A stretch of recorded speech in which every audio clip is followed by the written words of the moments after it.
Au début des années 70, l'importance du travail accompli en région parisienne par le chaliard du Rabbi, le Rav Shmuel Asimov, était déjà évidente. Il ou elle venait d'horizons divers. Certains avaient franchi les barricades d'un mois de mai ensoleillé, d'autres avaient évité les pièges de spiritualité de pacotille qui fleurissaient alors. Beaucoup venaient de ces milieux traditionnalistes qui peu à peu s'effritaient sous les coups de cette modernité pimpante, la société de consommation. Nissim était né une vingtaine d'années plus tôt dans cette Algérie qui était encore française. Et puis, comme tant d'autres, ses parents eurent à choisir entre la valise et le cercueil. C'est ainsi qu'ils se retrouvèrent dans cette métropole qu'ils ne connaissaient que parce qu'ils en avaient appris à l'école, ou bien aussi par quelques champs de bataille. C'est donc à Paris que Nissim rencontra le chassidisme.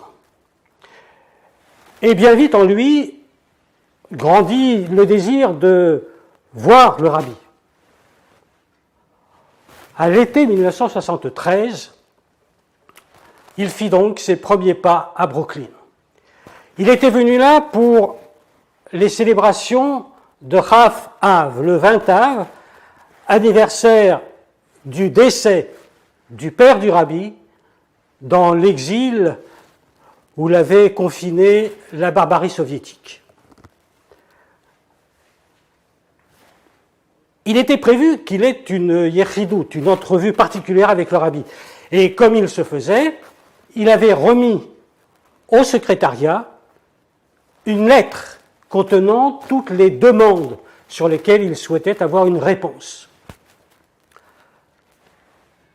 Pour une raison ou pour une autre, il n'y eut pas cette année-là, autour du 20 Av, les yechidut, les entrevues normalement prévues.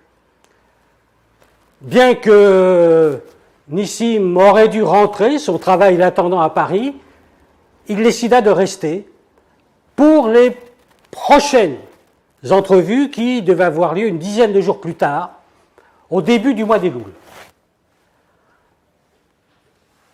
Le soir tant attendu arriva, et tremblant, Nissim entra dans le bureau du Rabbi. Ce qui se produisit alors est resté pour toute sa vie gravé dans sa mémoire. Il avait préparé une seconde lettre qu'il était prêt à tendre au Rabbi. Mais ce dernier, lorsqu'il vit Nissim, tendit sa main vers le flot informel de lettres qui s'étaient accumulées pendant la période sur son bureau.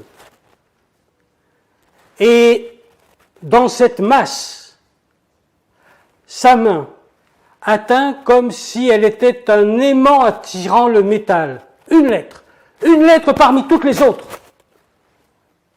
C'était celle qu'une vingtaine de jours plus tôt, Nissim avait laissée au secrétariat.